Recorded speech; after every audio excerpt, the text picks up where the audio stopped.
இன்னைக்கு நம்முடைய லெசன்ல ஹிந்தி மாத்ரா பத்தி பார்ப்போம்.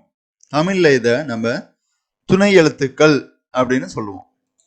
ஹிந்தியில இத மாத்ராஸ்ன்னு சொல்லுவாங்க.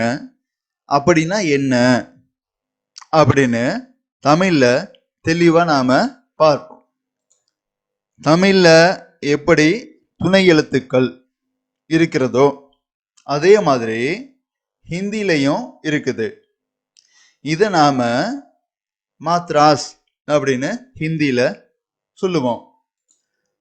தமிழ்ல துணை எழுத்துக்கள் பயன்படுத்தும் போது அந்த எழுத்துடைய உச்சரிப்பு மாறும்.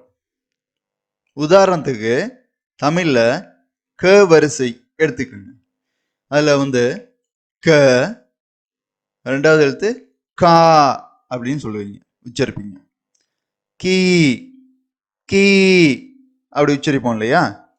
அதே மாதிரி ஹிந்திலையும் நாம மாத்ராஸ் பயன்படுத்தும் போது அந்த எழுத்துடைய உச்சரிப்பு மாறும்.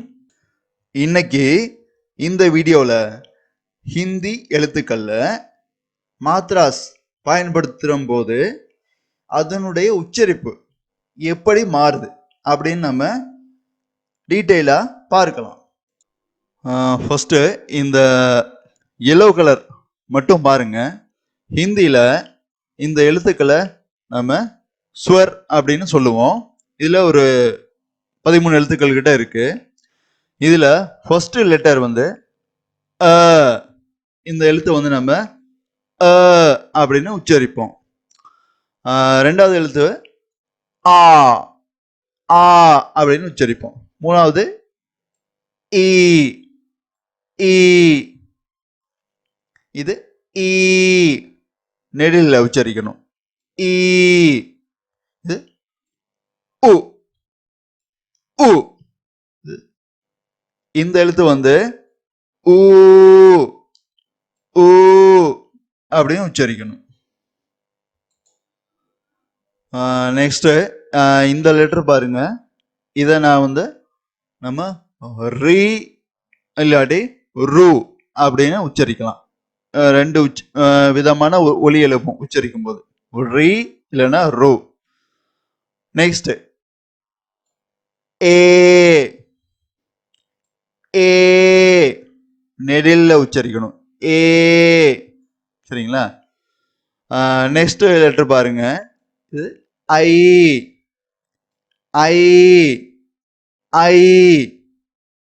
நெக்ஸ்ட் லெட்டர் ஓ ஓ. நெக்ஸ்ட் பாருங்க ஔ ஔ ஔ அப்படின்னு உச்சரிக்கணும். நெக்ஸ்ட் பாருங்க, இது நாம அம் அம் அப்படின்னு சொல்லுவோம். இது அஹ அஹ அஹ அப்படின்னு சொல்லுவோம். இப்ப உங்களுக்கு ஹிந்தில இந்த சுவர் உயிர் எழுத்துக்கள் எப்படி உச்சரிக்கணும்னு உங்களுக்கு தெரியும். இப்ப நெக்ஸ்ட் பாருங்க, இந்த ரெட் கலர் மட்டும் பாருங்க, சரிங்களா? இந்த ரெட் கலர்ல இந்த ஹிந்தில இருக்க முதல் எழுத்து அ, இந்த எழுத்துக்கு எந்த விதமான ஒரு மாத்ராஸும் கிடையாது, சரிங்களா? இங்க மாத்ராஸ் இல்ல. நெக்ஸ்ட் லெட்டர் ஆ, அந்த இதுக்கு இதான் அந்த மாத்ரா, அதாவது துணை எழுத்து. நம்ம சொல்லுவோம் இல்லையா, துணை எழுத்து.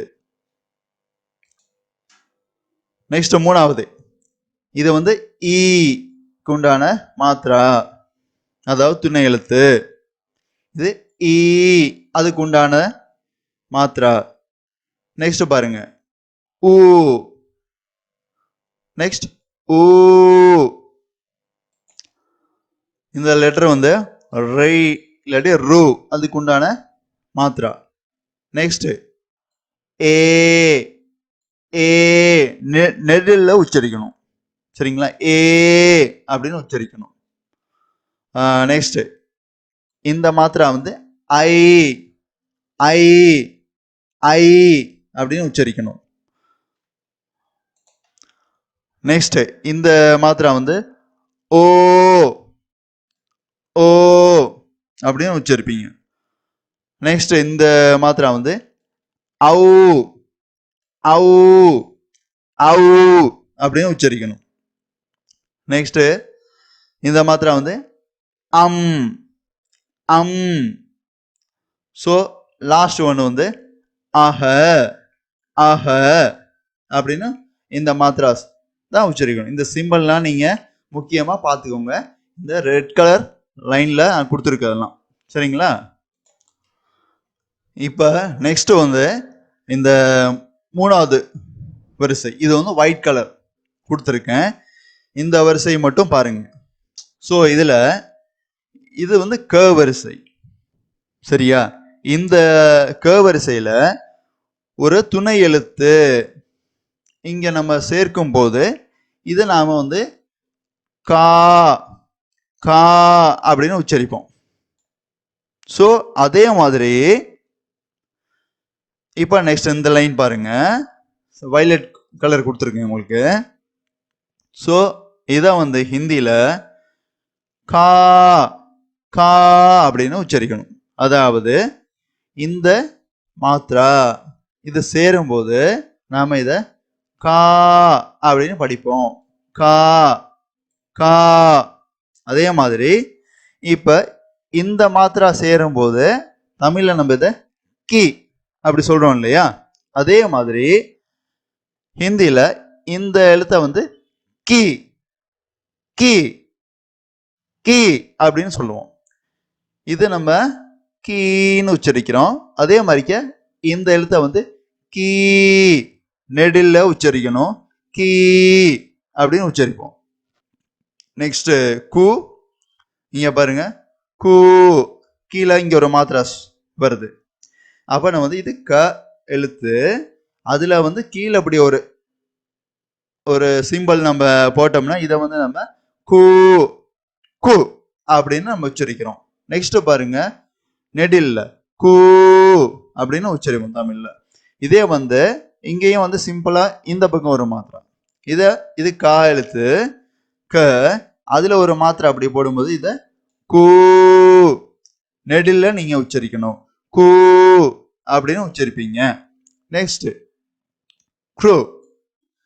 இங்க வந்து ஒரு க எழுத்துல ஒரு சி மாதிரிக்க ஒரு சிம்பிள் நம்ம இங்க வைக்கிறோம். இதை வந்து மாத்திரா அப்படின்னு பேரு. இதை நம்ம உச்சரிக்கும் போது crew crew crew crew crew அப்படின்னு நீங்க உச்சரிக்கணும். நெக்ஸ்ட் லெட்டர் பாருங்க. இந்த மாத்திராஸ் வந்து நம்ம இங்க பாவிக்கும் போது இந்த எழுத்து இந்த க இந்த எழுத்துக்கு மேல நம்ம இது வந்து இந்த ஹிந்தியில வந்து இது க இந்த எழுத்து இதுல மேல வந்து நம்ம சிரோரேகான்னு சொல்லுவோம். இந்த நீளமா ஒரு கோடு போடும்போது அந்த கோட்டுக்கு மேல வந்து ஒரு மாத்திரா சிம்பிள் இப்படி வர்றத நம்ம வந்து கே அப்படின்னு உச்சரிப்போம். கே நெடில்ல உச்சரிக்கணும் கே அப்படின்னு. நெக்ஸ்ட் பாத்தீங்கன்னா இது கை. இந்த மாத்ராஸ் வந்து இங்க வந்திருக்கு பாருங்க. இந்த சிரோரேகாக்கும் மேல வந்திருக்கு. இத வந்து நம்ம கை கை. இப்ப தமிழ்ல நீங்க இந்த எழுத்து எப்படி உச்சரிப்பீங்க கை. அதே மாதிரிக்கு ஹிந்தியில கை அப்படின்னு உச்சரிக்க போறீங்க. இவ்வளவுதான், வேற எந்த வித்தியாசமும் இல்லை. நெக்ஸ்ட் தமிழ்ல இந்த இணை எழுத்துக்கள் வருது இல்லையா. இது க, இங்க இணை எழுத்துக்கள் நம்ம சேர்த்துக்கிறோம். ஸோ இதை நம்ம உச்சரிக்கும் போது கோ கோ அப்படின்னு உச்சரிக்கிறோம். ஸோ அதே மாதிரி ஹிந்தியில இங்க பாருங்க க, இங்க வந்து நம்மளுடைய இந்த மாத்ரா இங்க வருது. இப்ப நம்ம இதை உச்சரிக்கும் போது கோ கோ கோ அப்படின்னு உச்சரிக்கிறோம். நெக்ஸ்ட் பாருங்க இந்த க எழுத்தோட இந்த இணை எழுத்துக்கள் சேர்ந்து இருக்கும் போது இதை வந்து கௌ அப்படின்னு உச்சரிப்பு மாறி இருக்கு கௌ. அதே மாதிரி இந்த மாத்ரா ஹிந்தியில இந்த க இந்த எழுத்தோட இந்த மாத்திரை சேரும் போது இதை வந்து நம்ம கவு கவு கவு அப்படின்னு உச்சரிப்போம். தமிழ்ல நீங்க எப்படிங்க கவு அப்படின்னு உச்சரிச்சீங்களோ அதே மாதிரிக்கு ஹிந்தியில கவு கவு அப்படின்னு உச்சரிக்க போறீங்க.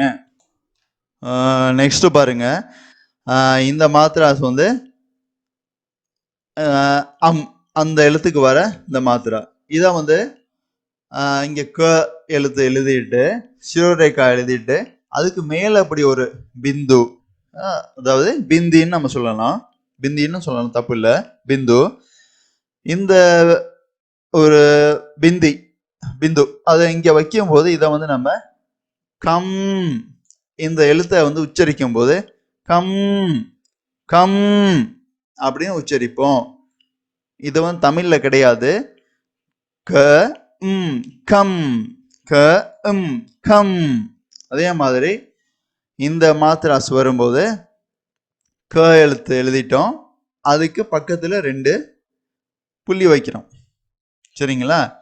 இதை வைக்கும் போது நமக்கு இங்க என்ன சொல்லுவோம், கஹ கஹ கஹ அப்படின்னு உச்சரிக்கணும். இவ்வளவுதான். இந்த லெசன் தான் நீங்க ஃபர்ஸ்டா பாக்குறீங்க அப்படின்னா இதுக்கான ப்ரீவியஸ் லெசன்ஸ் வந்து இருக்குங்க. ஸோ தமிழ்ல எப்படி உயிரெழுத்துகள் மெய்யெழுத்துகள் அப்படின்னு சொல்லி நம்ம தனித்தனியா படிக்கிறோமோ அதே மாதிரி ஹிந்திலையும் உயிரெழுத்துகள் மெய்யெழுத்துகள் உயிர்மெய் எழுத்துகள் எல்லாமே இருக்கு. ரொம்ப ஈஸியா நம்ம கத்துக்கலாம். ஸோ ரெகுலரா நீங்க வீடியோஸ் பாக்குறதுக்கு சேனலை சப்ஸ்கிரைப் பண்ணிக்கோங்க. இந்த லெசன் உங்களுக்கு யூஸ்ஃபுல்லா இருந்துச்சு அப்படின்னா வீடியோக்கு லைக் பண்ணுங்க அண்ட் உங்க ஃப்ரெண்ட்ஸ் கூடயும் ஷேர் பண்ணுங்க. இன்னொரு இன்ட்ரெஸ்டிங்கான லெசன்ல மீட் பண்ணலாம். தேங்க்யூ.